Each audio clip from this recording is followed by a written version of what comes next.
Hi everyone, today we're going to be just taking a look at the South Carolina Democratic primary results. We'll be taking a deep dive analysis into what happened in South Carolina for all of the, for all of the different candidates in this Democratic primary race. If we drop that down to all candidates.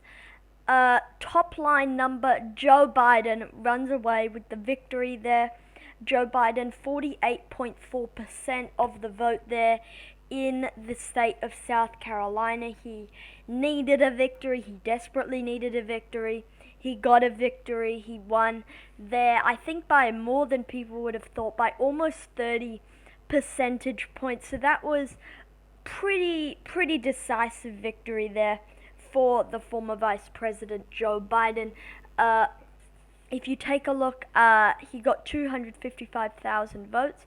If you take a look here, the second place winner, Bernie Sanders, at 19.9%. Tom Steyer at 11.3%.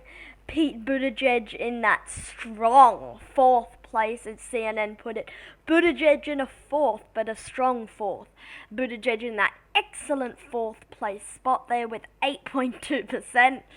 Senator Warren at 7.1%, Amy Klobuchar at 3.1%, Tulsi Gabbard at 1.3%, and everyone else at 0.6% or less.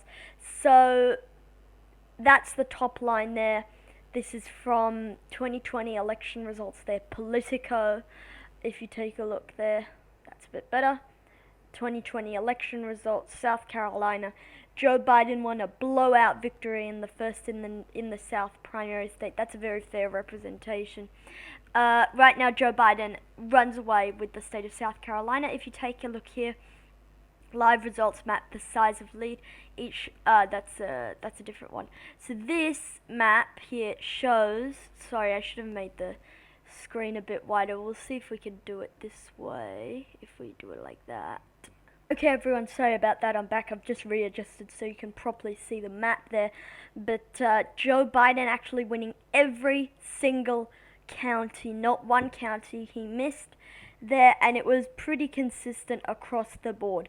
There was Joe Biden domination. How would you say that? Joe Biden domination. Domination, maybe, but there was definitely clear strength there for the former vice president. He won every single county in the state. If you switch to the size of the lead, there in some parts, normally the more rural parts, Sanders was able to hold his own somewhat, but then Richland, Biden, 51-17, Rock Hill, 43-24, Charleston, South Carolina, 44-13. Near Myrtle Beach over here, Biden blowing everyone out. Look at where each candidate got their support. So Sanders again, more rural areas there, Biden in the more urban areas. Tom Steyer sort of did worse everywhere, but yeah, it will be interesting to take a look at that. Voted for Hillary Clinton, obviously here. Bernie Sanders doing a bit better for the counties that voted for Clinton, less compared to Bernie. But 2020 South Carolina primary results, Joe Biden, blowout victory. Now, what does this mean for the 2020 race? Well, I would say one of the things means is I would say Sanders is still the front runner. You win 3 of the first 4, you go 3 for 4. It's not like 4 for 4, but 3 for 4 is still pretty good. And Biden was able to. This is actually his first primary contest victory ever in the multiple times he's run for president before. This is the first time he's won any statewide contest. So congratulations there to Mr. Biden. Now, what does this mean for the primary race? It means, in my opinion, Senator Sanders' momentum is blunted here.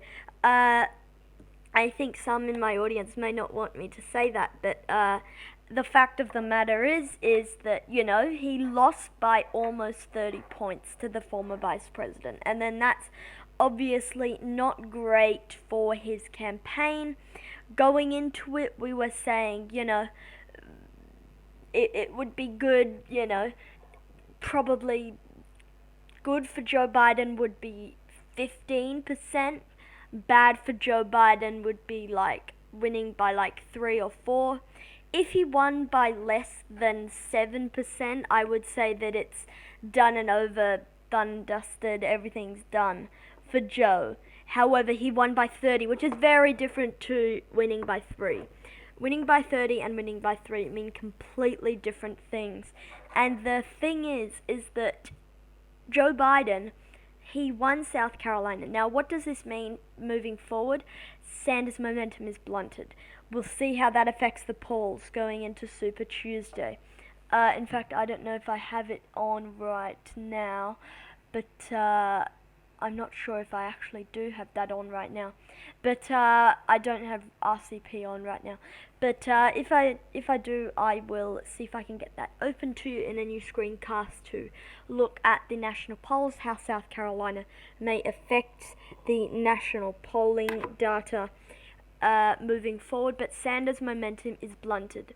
Another thing, Tom Steyer, I don't know if you saw, he just dropped out. I mean, he should. This was his best performance yet, and it will be his best performance because he's about to drop out. A few other things for these other candidates here. Buttigieg grasping at straws. Warren grasping, sorry about that. Warren is grasping at straws. Klobuchar is grasping at straws. Gabbard definitely grasping at straws there. I would say, these 4 people at the bottom, well, these 5 people, I don't want to be that inclusive. Definitely these 2 definitely do not have a path forward and need to drop out. This one already dropped out, and then these 2, Buttigieg and Warren, I think they should drop out as well because they clearly don't have a path forward in that Warren might lose her home state, Buttigieg not looking like he's going to pick up any victories there on Super Tuesday. Right now, it looks like a race between Vermont Senator Bernie Sanders in one tier, Joe Biden in the second tier, and Michael Bloomberg holding on in the third tier. He's going to want to not drop out to see how he does on Super Tuesday, which is a few days away. And if he does poorly, he may drop out, throw his support behind Biden, and all of a sudden you've pretty much got a Sanders-Biden race there with maybe a few candidates staying in, like Warren, who might want to wait till the convention but not really picking up any delegates. So it's going to be interesting to see how that goes.